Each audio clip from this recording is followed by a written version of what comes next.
And Sure, yeah, I can, yeah. Well, no, I can turn it up a little bit. I think I can get it up, so. well, welcome everyone to our 2020 Fear, Division, Isolation, and of course, Love, a small group, adult forum discussion. And tonight's April 21st. And this is our second of the series of 3 here. Pastor Ryan led last week, and I'm going to be leading this week. So I thought we would just start off with opening prayer. So I invite you to join me in prayer. God, we thank you for just this next hour of a time and space to have some open dialogue and to reflect on the last year and to grow and nurture our faith together as a community. I thank you for each and every one of the people that are with us tonight, and we think of those who are not here tonight.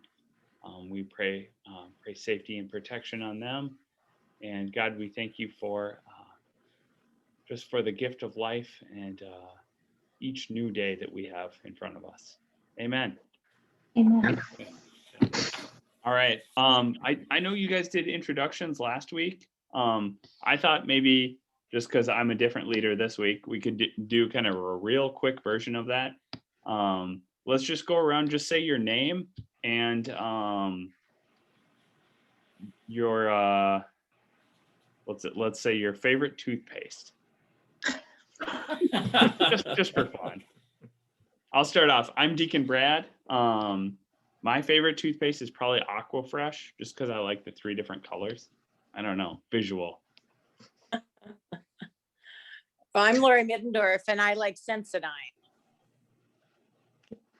Aryan Erickson, and I like Crest. I'm Lori Sangren, and I like Crest Cool Mint Gel. Ooh. I'm Maren, and I like Colgate. I'm Caitlin, and I don't really have a favorite. I have a least favorite. I can't use Tom's naturally flavored strawberry toothpaste. It gives me hives. Oh. I'm Lisa Schlotterbeck, and I used to be a Crest Cool Mint Gel person, but the older I get, I need to use those sensitive ones. So now I'm a Colgate sensitive toothpaste one. And Jim is just leaving work, so he won't be able to join us here tonight. He's got a long drive yet. Gotcha. And I'm Gary Engen, and I guess I like, I guess I like Colgate, so. And I'm Julie Engen, and I like whatever's on sale. I'm Margaret, and I like Crest. All right. I think that was everybody, right? Yeah. Great. So last week, just to kind of recap a little bit, Pastor Ryan talked about lamenting and read a psalm. You guys had some time to reflect. From listening to the recording from last week, there was a little part of me that was like, I don't know what there's left to say. You guys did a lot of reflecting on just both the politics of last year and also racial violence that happened over the last year. And so there was a lot of good just discussion about that. So looking forward, looking at tonight, I thought that this might sound really odd, but I thought it might be kind of fun to look at discipleship tonight. And being a disciple during a pandemic was kind of the theme that I came up with for tonight. And discipleship is, it's almost kind of funny to talk about it in the Lutheran Church, because we don't really talk about discipleship very often. There are certain denominations that's about all they talk about, but we don't talk about it a ton. So we're gonna explore that a little bit tonight. And we're going to use we're going to look a little bit at a Lutheran pastor that lived in Germany during World War II. His name was Dietrich Bonhoeffer, and he wrote a book called The Cost of Discipleship.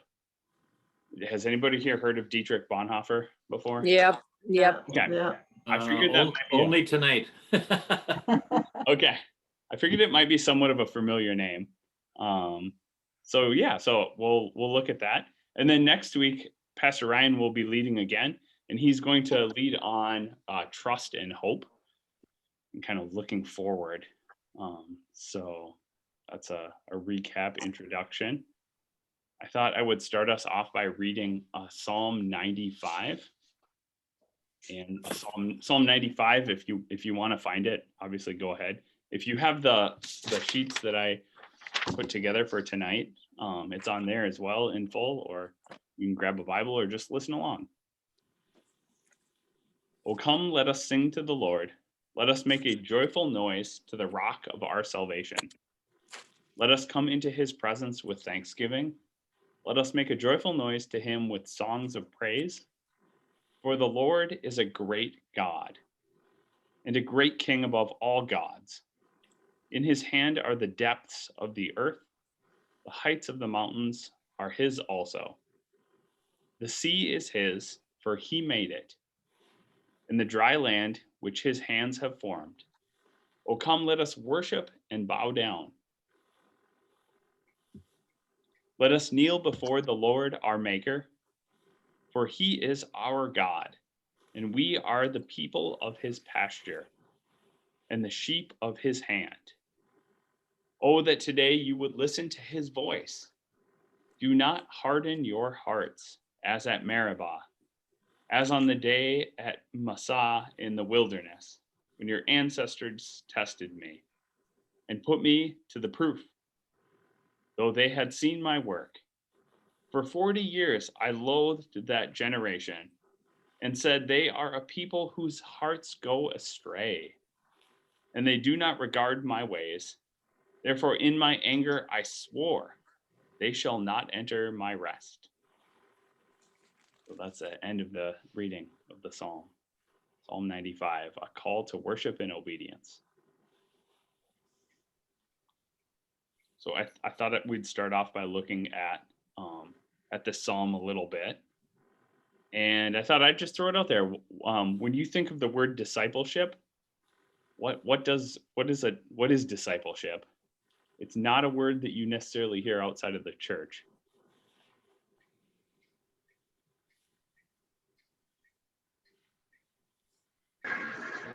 It's a continuing circle that goes on and on. My son is with Athletes in Action at the U of M, and their theme is making disciples who make disciples. So you train and teach and go, and then you train and teach and go, and you train and teach. So it's not an ending circle.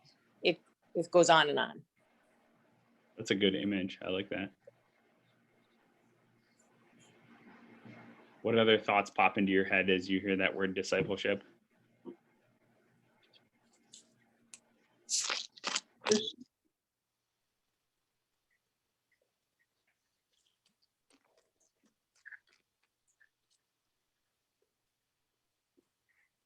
Yes, I think of just committed following. It's not just kind of random following, but being committed to whatever leader or group that you're trying to learn from. Yeah, it seems like it's a full-time life purpose that, okay, this is what I am now, to almost to the elimination of anything else. Definitely. And maybe to the elimination of everything else. I don't know.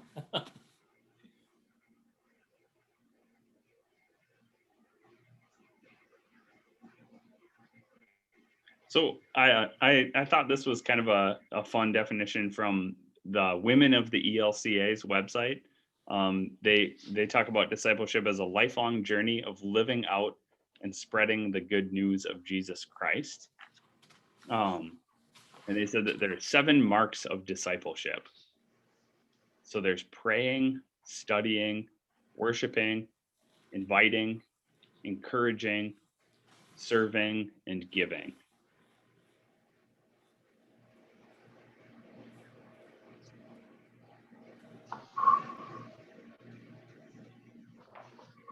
So I think the thing that makes me, I don't know, that maybe makes some people cringe is why would we talk about discipleship if we're Lutheran?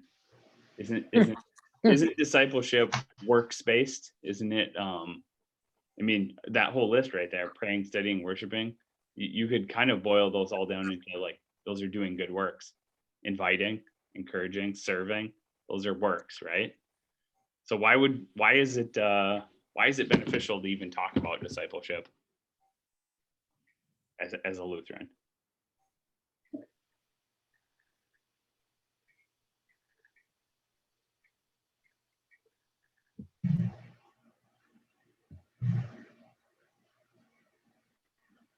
Well, it's still a basis of faith, regardless of which religion you have.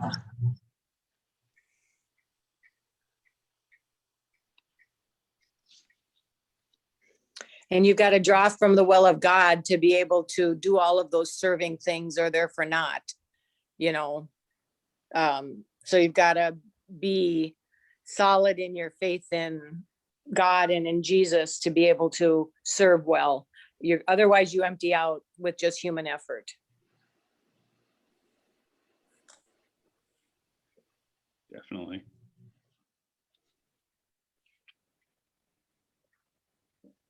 It's interesting because it seems like there's in some ways like two ways that a lot of people end up being Christians. There's like it's a hobby, like it's kind of something that you do a couple times a year and you do it because your parents told you to, or there's like kind of, to go to Gary, your definition a little bit, it's way more than just something that you do. It's like the core of you.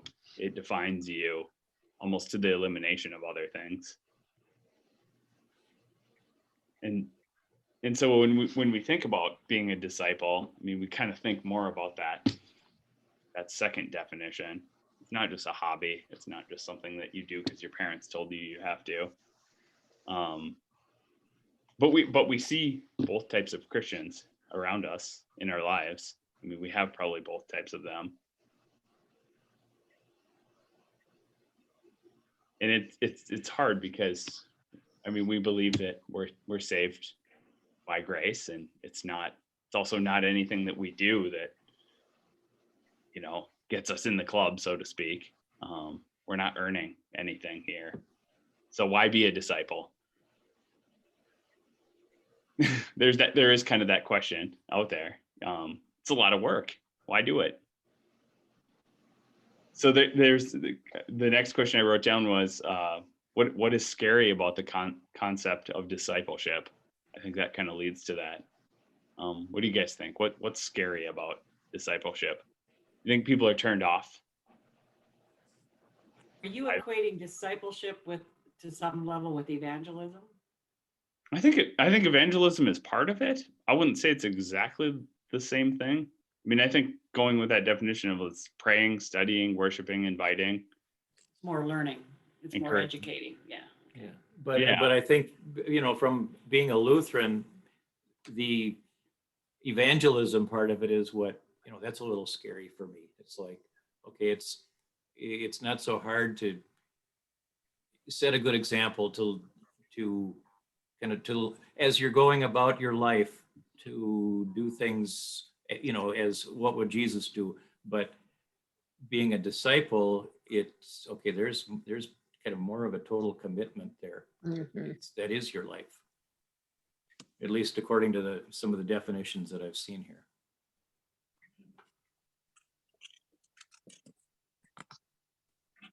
So I just kind of, okay, if I'm called to be a disciple, I'm pretty sure I'm falling way short. And yeah, and that's a little disturbing. So yeah. I think of the cost of discipleship, what we might have to give up. You may leave your father and your mother and move and go to new cities, that there might be a high cost of our personal selves. So there's some fear there about that. Absolutely.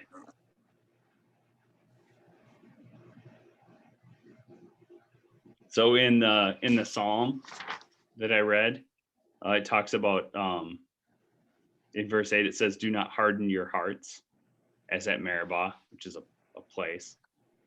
And it talks about the wilderness. And so I wonder, like what is the hardening of our hearts, and does it apply to discipleship at all?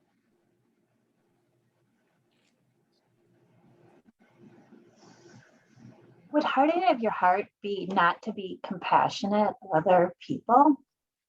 It's kind of what I think of it.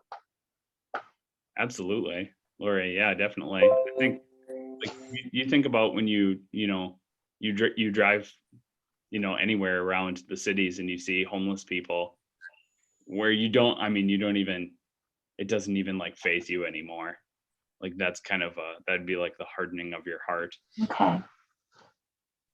That's my understanding of it. I mean, I could be wrong. What do you guys hear when you hear that phrase, hardening of your heart? I think of thinking we're God. One of my favorite sayings is he is God and I am not, kind of knowing that you're not the God of everything yourself, giving that up to God, knowing that God's in charge, and we get into thinking we love the control. So I think about discipleship of the continuing to understand that God is in charge and I'm not in charge. The greatness of God.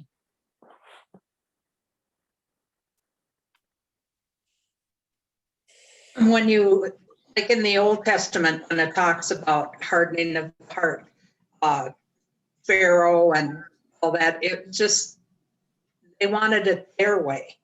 Right. Yep. Yeah, absolutely. Well, if so I kind of looked up disciple, the root meaning of it, which came back with student, right? So the word in Greek or whatever word original Greek is student, right? So if I'm going to harden my heart, it's me. I kind of can correlate it to some of the people that you see who, regardless of what you try to tell them or build some sort of help them build an understanding of maybe a different point of view, really they're not interested. So hardening of a heart is just kind of saying, this is what I believe. I don't care how much, dating you present me with. I'm not interested in changing my mind.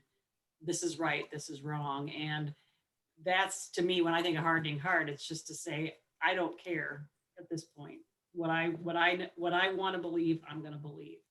And if we're students of the gospel, if we're students of the faith, that is meaning we're in a learning mode at all times. We're seeking to understand. We're seeking to look at the situation and correlate it with God's word.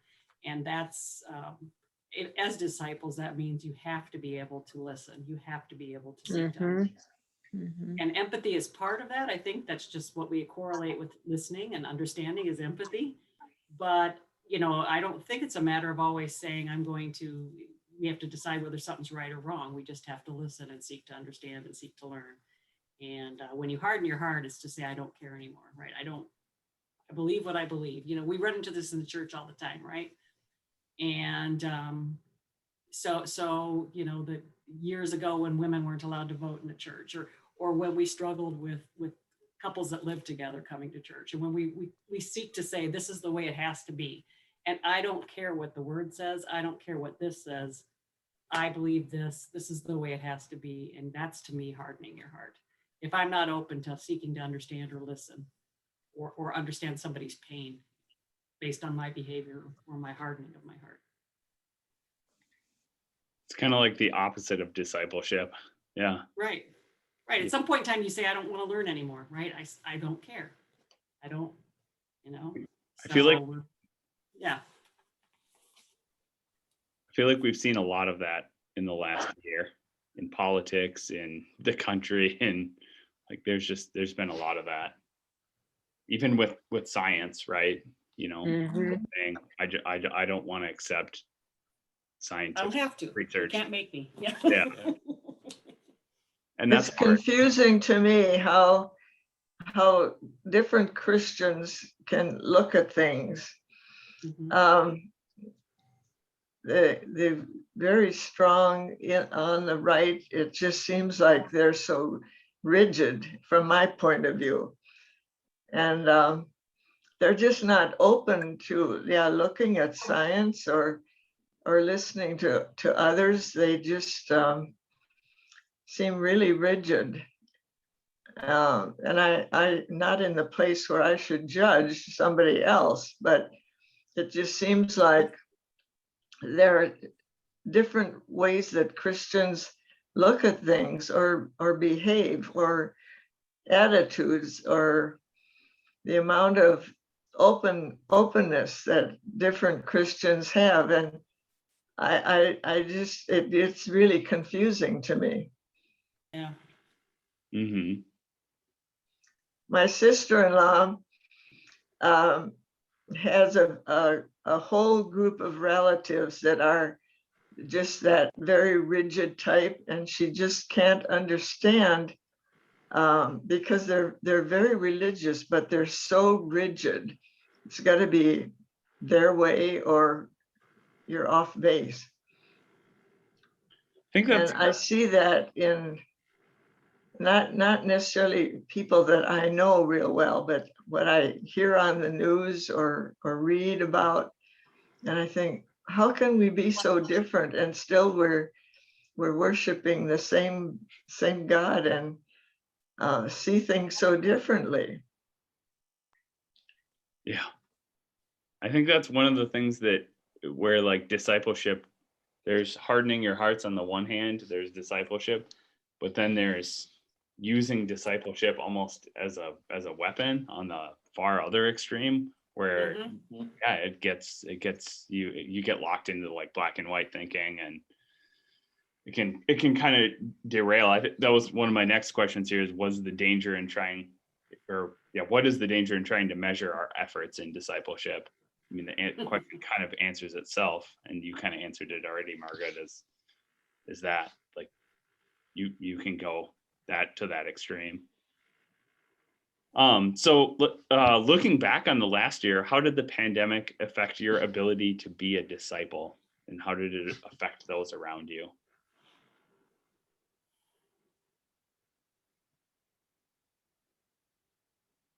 I'm going to speak from my own personal experience, no judgment for anybody else, but I wanted a vaccine.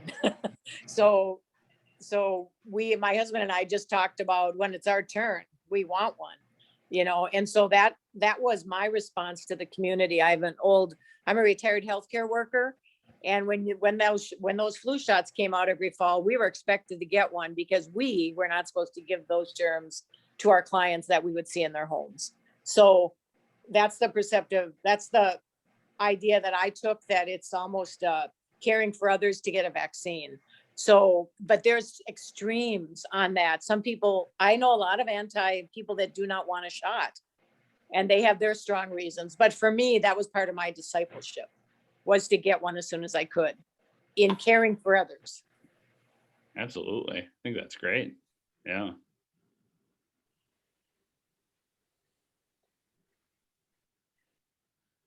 What are other, I think this question really, if I could challenge you all to answer this one, I would like to, because this is kind of, I think the crux question in all this tonight is, and I'll say it again, looking back on the last year, how did the pandemic affect your ability to be a disciple? Well, you couldn't really go to church and connect with people that way. So I would say it probably caused more opportunity for me to be internally reflective.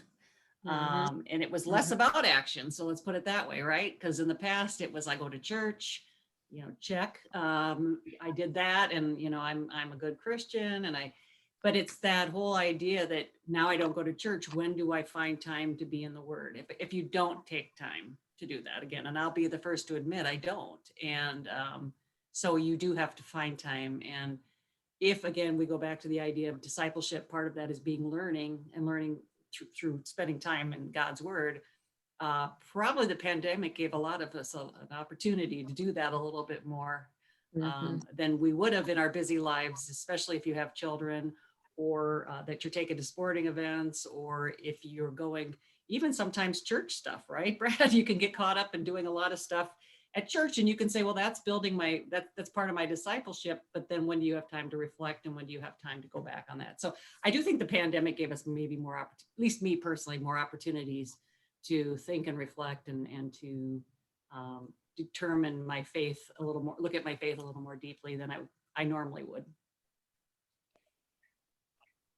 I think some things are like brought to you, so like worshiping or inviting. You could worship at churches like is right on your computer, or you can invite someone and be like, oh, okay, I can invite my friend to church even though they're far away because it's on the computer now.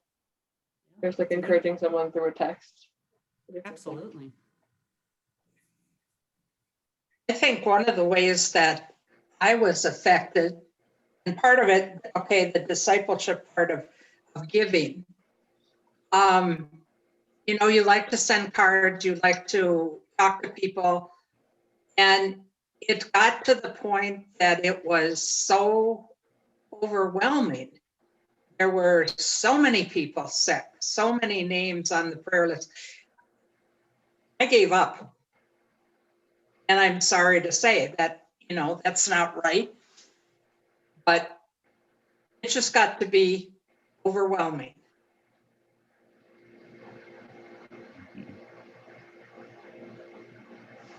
There were a couple of things that I did. One was at Thanksgiving and Easter time, I sent like 60 cards, and I made sure that they had the Christian message on them to people that were kind of more isolated and shut-ins like I was. And I'd write a little note on it too. Just a little encouraging note.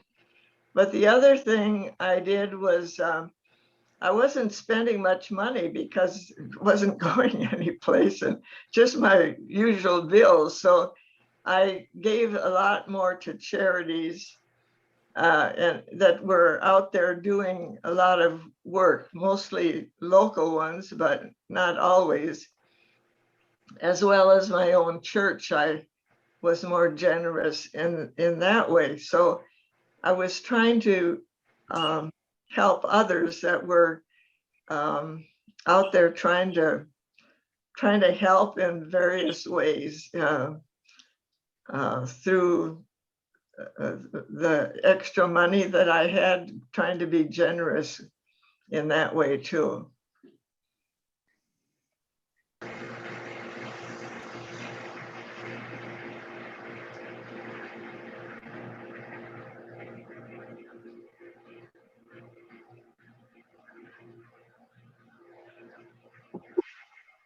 Anybody else want to share on this? Well, I guess pre-pandemic, I had, by being by myself, I found I had gotten involved in a lot more volunteer things at church. And with the pandemic, that part of my life was gone. So I guess I felt like I was losing contact with other people, just doing things for other people, that I missed out on a lot of that during the pandemic. Mm.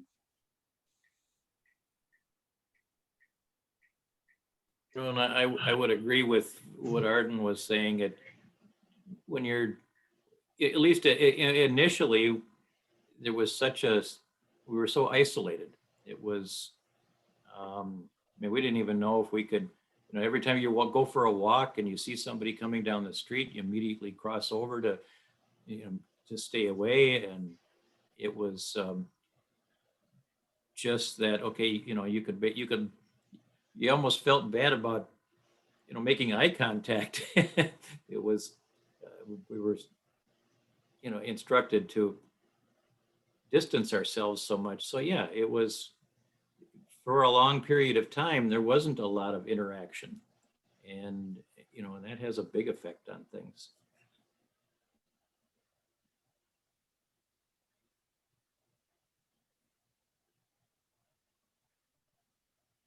I agree. I felt like I was kind of hiding behind my mask when I went out anywhere, and it was harder to make contact with people. And I was really happy when church had the in-person communion and you could just go and see people and say hi. And it was just really nice.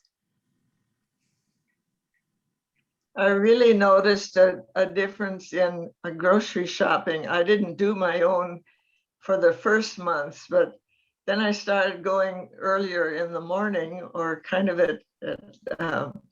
but I noticed that nobody talked to each other, whether they were people stocking or somebody else shopping. There wasn't I used to greet all or see people that I knew and we'd end up chatting in the grocery store. There's none of that. It was just everybody in and out, getting what you needed. And it felt so different from what it used to be grocery shopping. Well, not only grocery shopping, but even the times when I would stop or be at church for whatever reason. You know, like you were saying, Gary, you almost were afraid to how much can you talk to somebody? You know, what can you say? And then you get out of practice and making small talk. And wonder when we're going to become comfortable with that again. Yeah, absolutely.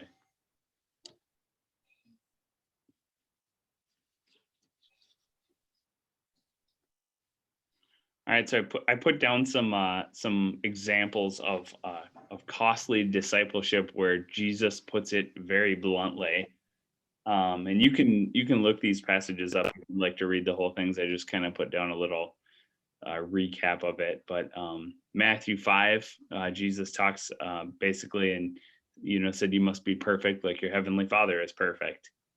In Luke 14, we have, I think, as Lori mentioned a little bit earlier, the passage where Jesus says you must hate your family.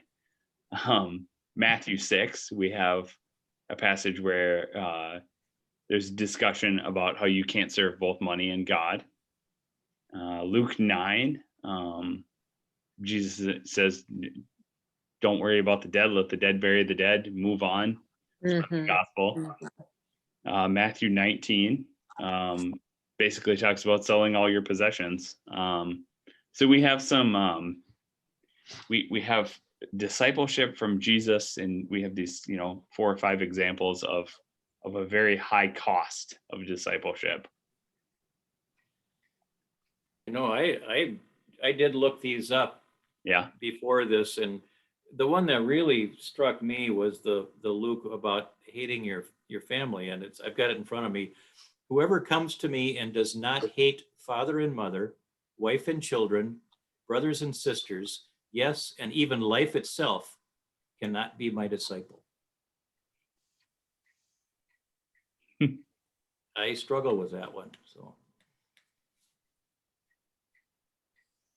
I think, my reading on that, my take is your kind of to your comment earlier, Gary, is where does your ultimate loyalty lie? Is it to your family?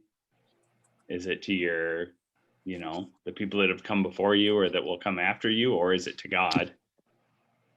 And I would not read this as literal instructions for discipleship. Yeah. I'd like to say you can do both, but it's pretty clear here. There's got to be a little different interpretation of that, or right. What's the verse on that again? I want to just look it up in my version. It's Luke 14:26. Okay. But yeah, no, these statements are I'd say these are probably some of the most extreme, jarring statements about discipleship.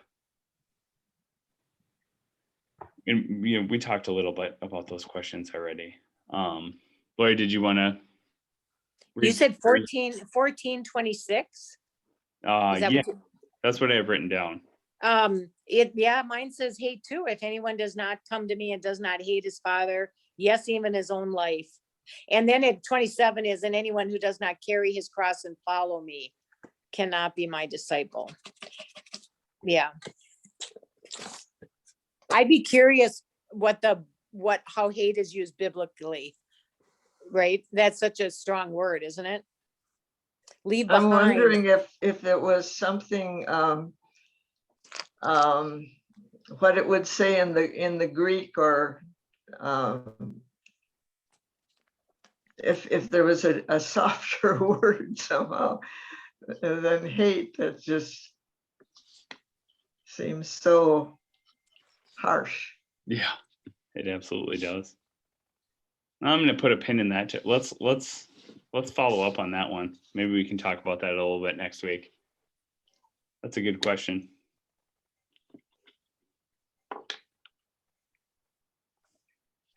Okay. So looking at what discipleship is, the next section here, there's this thing in history that became kind of attributed to Isaac Newton. I don't know if Isaac Newton actually really ever said anything like this, but it was called God of the Gaps. Has anyone ever heard that term before, God of the Gaps? No. Mm-mm. Basically what it is it says that science explains the rational world, and anything that it can explain, that must be God. Now, as knowledge progresses, Mm. that gap goes from this, and it just keeps going like this, and the gap gets smaller and smaller. But the idea is that, well, there will always be things that we can't explain, and so then that must be God that is behind those things. The problem with that theory is that gap almost can disappear.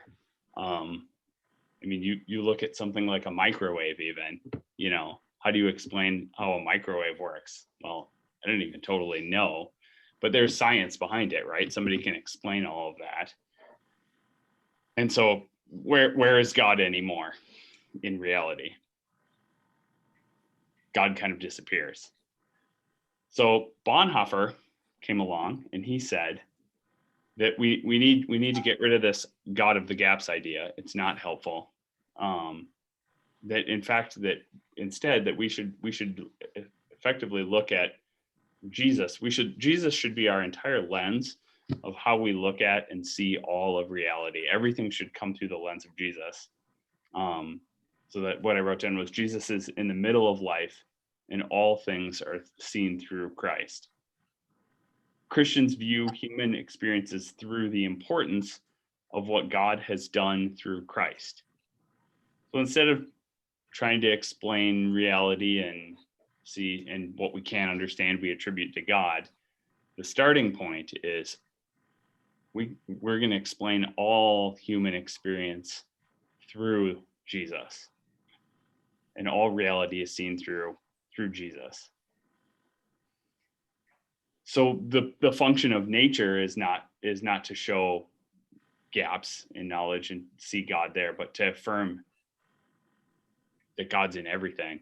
When I take groups of kids up to the Boundary Waters, that's one of the things I love talking about. And I feel like it's just so crystal clear to see there in the remote wilderness is God is in all of this, everything that we can explain, the things that we can explain, all of it. Like God is here. And then Bonhoeffer said the parts of human life that show this to us are called mandates. And he came up with 4 different ones. He said that the church, your family, government, and work were kind of the 4 parts of human life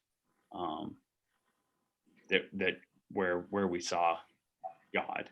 He said that natural human experience is one directed toward an affirmation of Jesus Christ as God's expression of salvation and love. So basically, it's kind of a cool way to say that Jesus is God's expression of love to us. So in that, really, discipleship asks the question, what is the will of God? And that was what Bonhoeffer was focused on in a lot of his work. And he really believed strongly that just everyday life, everyday human interactions, all of it was basically to the point to continue us to grow on this path of discipleship. Lori, I like that idea of the circle that you mentioned in the very beginning. That's very Bonhoeffer of a thought. You would definitely have said that, like the function of all human life and relationships is to continue on that path of discipleship. It's not something that ever ends. It's just ongoing. So as you may know and have heard, Bonhoeffer lived during World War II, and the state at that time, the German government, imposed something called the Aryan Paragraph into all German Lutheran congregational constitutional language. And basically what that was, and it was not an option, it was a part of your Lutheran constitution in your church. And basically what it was is it banned anyone who was ethnically Jewish who became a baptized Christian. It banned them from having any interaction with the church at all, which is obviously a very shocking thing. I can't imagine that happening now. What did you say that was called again? The Aryan what? I'm going to write that down. Yep, it was called the Aryan Paragraph. Aryan. I've never heard of that. That was very interesting to me. Yeah, it was one of the a very direct act that the Third Reich imposed into German Lutheran congregations, and literally to the point of, this is your constitutional language now. Any ethnic Jewish people, even if they're Christians, it does not matter. They are banned from participation. Wow. In the sacraments or in church life. How was that justified? That's so non-scriptural. Yes. What did they put? How did they justify that? I don't know. It's interesting because that, if you were a German Lutheran at the time, a lot of them just went along with it. Like, okay, Yep. All right, this is what we're supposed to do here now. Yeah. But so Bonhoeffer rejected any basis of government which he understood to be below or founded outside the biblical claim that all things have been made through and for Christ. So he had a very hard time with the Aryan Paragraph. I didn't talk about the first and the second, or the two kingdoms approach of Luther. But like going back to Luther a little, I'm going to rewind a little bit. Martin Luther, he said that there were two kingdoms, basically. Like, there was the kingdom of the earth, and earthly kingdoms' function was to restrain evil. That was their purpose. And then there's the kingdom of God, or the kingdom of the spiritual reality, and the purpose of that kingdom was to show grace and to mercy to people. And that was up until the time of Bonhoeffer. That was the prevailing like view of faith and politics in the German Lutheran Church. But Bonhoeffer, I wouldn't say rejected completely this view, but he found issue with it, because the kingdom of the world, the first kingdom, so to speak, they were not restraining evil. They were effectively the cause of evil. And so a lot of Bonhoeffer's work, talking about discipleship, was struggling with some of Luther's theology here around this. Bonhoeffer wrote, Christ is to be seen as God's love incarnate, tasked with reconciling a godless world with its creator. So he saw the world not necessarily as to restrain evil, but he saw the world as a godless world, and that it was Christ and that is the answer to that. And he really liked the Sermon on the Mount, the blessed are the poor in spirit, all those from Matthew 5. And there's a whole kind of section from Matthew 5 to 7 that he really focused a lot on. And he basically said that the love of Christ is what should guide all of our actions. So the question then, there's something called the Oster conspiracy. If you punch it into Wikipedia, and don't speak German, but it's the Abwehr was the military intelligence organization in Germany at the time. They got together and concluded that the best approach was to try and assassinate Hitler.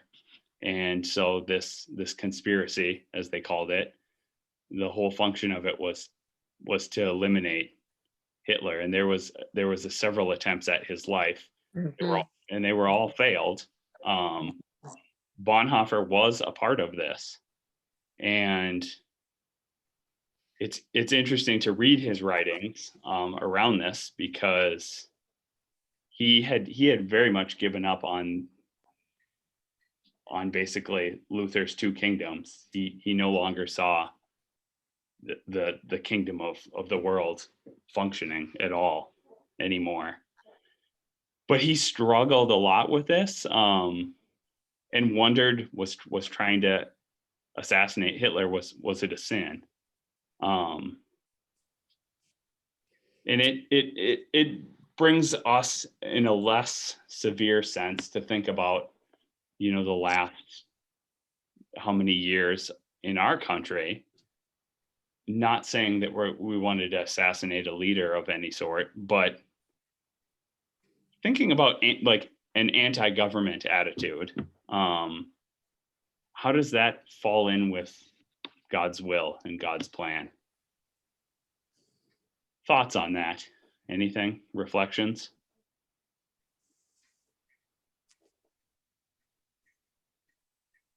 I used to work as a social worker in a Jewish housing shalom in St. Louis Park. So for 3 years, I worked there. And I remember hearing a Jewish mother tell her Jewish child, don't say hate. The only person you can hate is Adolf Hitler. And I remember that, because that just solidified what hate looked like to me, because, you say to your sister, your brother, or whoever, I hate you. So under that circumstance, killing him, I think, would have been, to that mother, very permissible. Do you see what I mean? Because of the focus on what that hate was.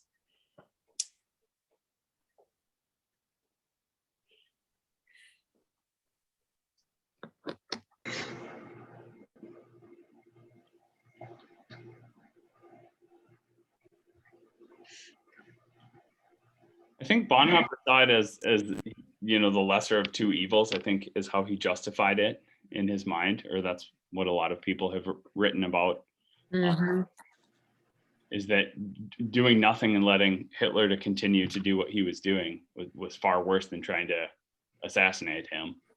But it makes me think of every superhero movie where the person is, was wronged, and then they're bent on seeking revenge. But then they get that revenge, they maybe kill the bad guy or whatever, but then it does something to them. It changes them in a bad way. And I wonder about Bonhoeffer's thoughts on that. If he had been successful, how would that have changed him? And maybe the greater question is, what is our response to true evil? Politically, would we say that he was pure evil? And so then that would call for that kind of response. One of the hard things is figuring out what is that true evil when you're in the middle of it, because it disguises itself. And sometimes you don't see it as what it is until later. And so how do you resist it then?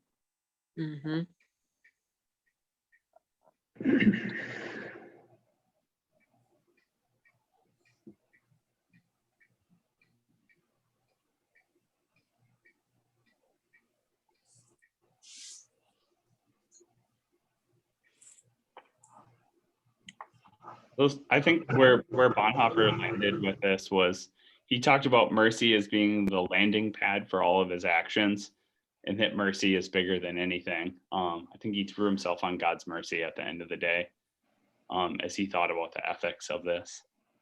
So I thought there's a contrasting comparative biblical story about cleansing the temple, because Jesus comes in, and if you read this passage, he grabs a whip of cords. I'm not exactly sure what that is, but several whips. And he's whipping people, right?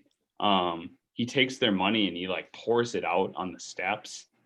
The image that we always see is he goes and he flips tables over. Jesus comes and upsets the power structure very directly in this passage. And I always wonder, is Jesus angry about the marketplace? Pastor Ryan preached about this a few months ago, and he was noting, like, we'll leave church and we have cinnamon rolls set up, and then butter braid fundraiser, and we have like 6 other things to buy, and it's like, was Jesus really upset about the fact that it was like a marketplace, or like, what was it? What was it, you think, in that story that Jesus was so upset about? Well, they said temple should be a house of prayer, and you've turned it into a marketplace or something like that. I remember we had a pastor one time that didn't want anything sold out in the narthex. So your cinnamon rolls would not have happened at that time. Right. Yeah.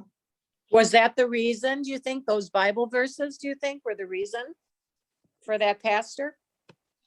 Yeah, I think he didn't believe that there should be things out in the narthex, selling. Well, even when we sign up for different things, that involves fundraisers or selling. And there have been sometimes leftovers from the grandma's attic that have been out there on sale. And he would not have appreciated any of that, or would not have allowed it, really. I think it was based on this when Jesus overturned all of that. So it's interesting in this story, because the discussion the leaders come out and confront Jesus, what are you doing? And then they have this discussion Jesus makes this statement, and this is John 2, about how he will destroy the temple and rebuild it in 3 days. And they take offense, and they're like, well, it took 46 years to build. What does that mean? How are you going to build? How are you going to, A, how would you ever destroy it? And B, how would you build it again in 3 days? I think that's helpful to think about in this whole thing. So Jesus comes and upsets the power structures, but what he's doing here really is he's redefining what it means to follow God around himself, right? He's taking, it's no longer the temple, it's no longer the building, and this, to the point where let's flip the tables and pour the money out, and he's putting it on himself, and he's saying that, I am the truth and the life and the way. And I think that's that part of that discussion is interesting, because we look at our government and we look at change and progress, and I think we often have that attitude of like, well, it took 46 years to build, like, what, we can't do that. It's we've spent all this time building towards this, and that thinking about life in terms of it all can go away, and we think about the pandemic and everything that took away, and redefining the importance around Jesus, not a building. I've heard a lot of people say that over the last year of, hey, we love a building to gather, but wow, like this pandemic has really forced us to realize our faith is about relationships with people. It's not about a place anymore. All right, the last thing I wanted to look at here was looking at discipleship and racial violence. And the first question I wrote down, and this question is hard for me even, is, does discipleship cost some people more than others?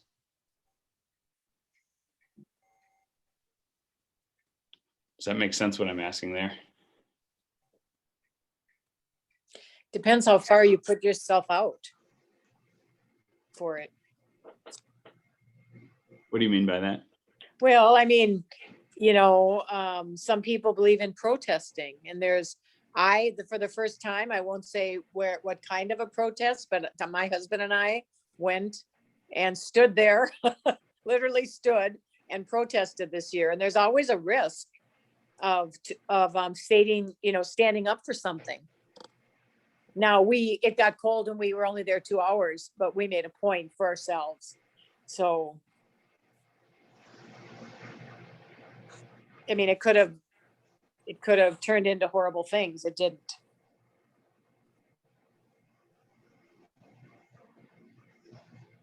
It also depends on the community around you, I think. If your whole community is in the same mindset as you, then it doesn't cost you anything because everyone agrees. Right, But exactly. Yes. The rest of yeah. your community or family or wherever you're at thinks totally differently than you, then you're going against the flow there, and it takes a little more courage. And a higher cost. Yeah. I'm going to need to jump off here. I've got something else going, but I look forward to hearing the rest of it as I'll watch the rest. So, Have a good night. Bye, Lisa.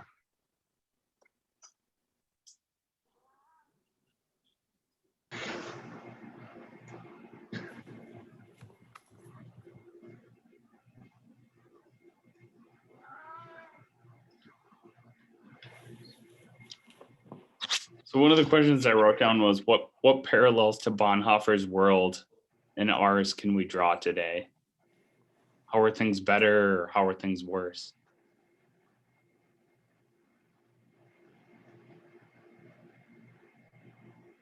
Did he die for his faith? Yeah, he I would. thought so. He was a martyr. Yeah. Mhm. Yep. Him and the whole group of the Oster conspiracy, all the people in that were all sentenced to. They were imprisoned for a while, and he got to do, like many people of the faith, he got to do a bunch of his writing while he was imprisoned. But then it's a little sad. I think the location that he was in was kind of liberated about 2 or 3 weeks after he was put to death. But yeah.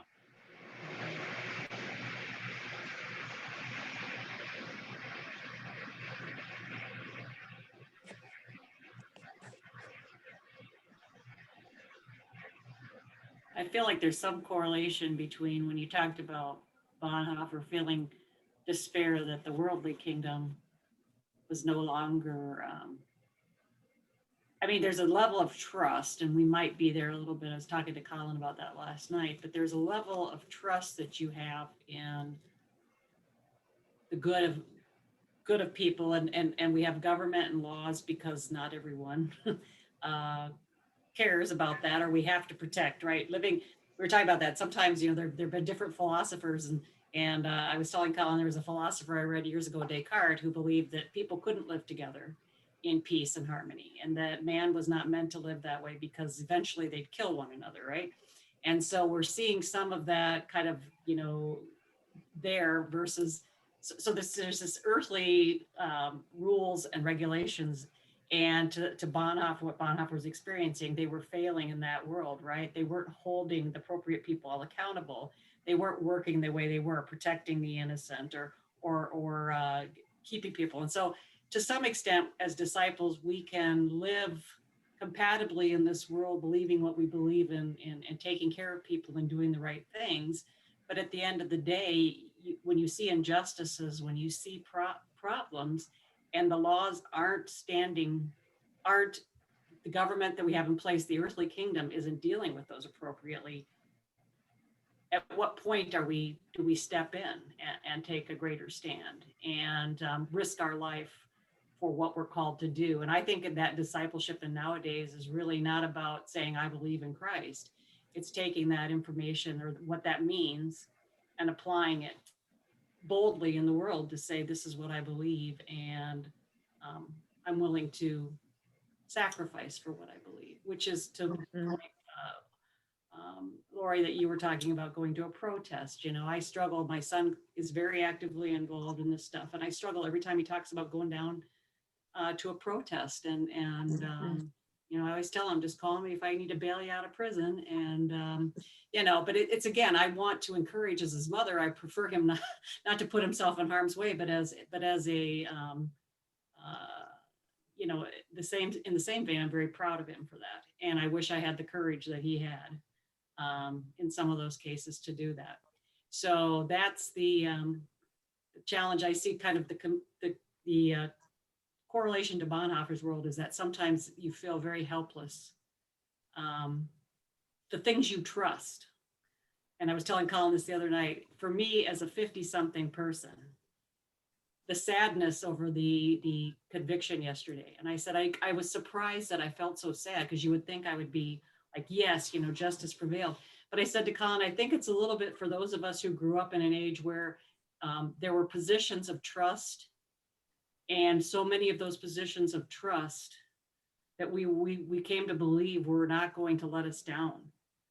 Priests, right? I was just thinking that. I grew up pastors, Catholic. Yes. Police officers, teachers, and so many of them who you just wanted to be able to believe that they were good and they weren't going to do these things. And so often we were like, no, they wouldn't do that, or no, that doesn't happen. And then now we have it before our eyes to a point, it's just so blatantly there that you can't avoid it, right? You can't say it's not happening. And so I said to Colin, it's really a loss of innocence to some extent for those of us who grew up in an age where we were taught you can trust these people.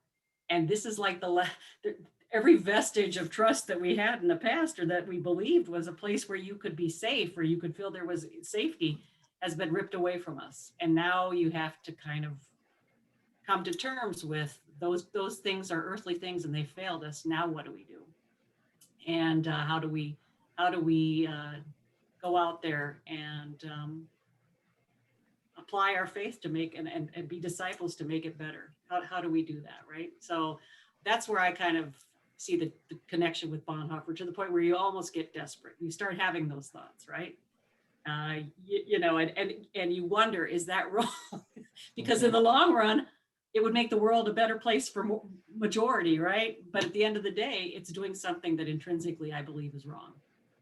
And so that's the tough part, right? So that's where it's not easy being a disciple for me. And there's a point where I'm not a protester, I've never done it before, but there's a point where it would be tougher for you not to do it than to do it. There's a crossover if you believe in something strong enough that you can't live with not doing it. Does that make sense?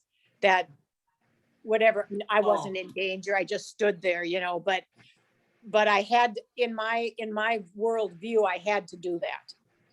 Well, you would do it. I think anybody here would do it. I have a vivid memory of driving down the road, going back to work when I was working up near 7th Avenue in St. Paul. And it's a kind of a not great neighborhood. And there was a little girl, and two little girls. One came across on a bike, and another little toddler in just a diaper starts walking out in the middle of a busy highway. And you're sitting there going, what do I do? And I just remember shoving the car into park in the middle of traffic, getting out of my car and going and running for that little girl and putting onto the side of the road. And then, I'm trying to get out of traffic. I go and I try to help. I call the police officer. But in the moment, right? You put yourself at some risk to do what you're called to do. So Yep, I feel, you know, while that's not necessarily a discipleship thing. Well, I think- sure think it was. It sure Well, was. but we're all Yeah. called to occasionally put ourselves in a situation that we wouldn't Yes. normally. And I think we're all capable of that. And that is Christ in us that allows us to step into those situations that we don't right now, like you mentioned, Brad, superheroes, right? You don't know of your superpower until you're put into a situation where you have to, you know, step up into that role. So I think, to your point, Laura, you might have been standing there, but I firmly believe if something was happening and you needed to step in, you would have done it. And I would have, so yeah. think, so Yeah. you know, it's one of those things. But yeah, it's an interesting world right now. I just, it's tough to know how to feel. Thank you, Julie. I appreciate that. Yeah, absolutely. So we ran out of time, unfortunately. And so I want to respect your time. And I thought we could maybe close with this poem that Bonhoeffer wrote. It was one of the last things that he ever wrote. It's called Powers of Good. With every power for good to stay and guide me, comforted and inspired beyond all fear, I'll live these days with you in thought beside me and pass with you into the coming year. The old year still torments our hearts, unhastening. The long days of our sorrow still endure. Father, grant to the souls thou hast been chastening that thou hast promised the healing and the cure. Should it be ours to drain the cup of grieving, even to the dregs of pain at thy command, we will not falter, thankfully receiving all that is given by thy loving hand. But should it be thy will once more to release us to life's enjoyment and its good sunshine, in which we've learned from sorrow shall increase us, and all our life be dedicate as thine. Today let candles shed their radiant greeting. Lo, on our darkness, are they not thy light, leading us happily to our longed for meeting? Thou canst illumine even our darkest night, when now the silence deepens for our hearkening. Grant we may hear the children's voices raise from all the unseen world around us darkening, their universal paean in thy praise, while all the powers of good aid and attend us, boldly will face the future, come what may. At even and at morn, God will befriend us, and oh, most surely on each newborn day. There ends the reading. Amen. Yeah. Let's end on that note. I hope that this challenged and helped you feel like you were emboldened to be a disciple of Jesus and strengthened your faith. And it strengthened mine, I know. Challenging stuff. I appreciate so much all of your thoughts and comments. And if you have any questions, feel free to reach out to me. But we're going to end here on this note. So I wish you all a wonderful evening, and we'll meet again at this time next week. Thank Thanks, you. Brad. Thank you. You You gave us a lot to think about. Thank you.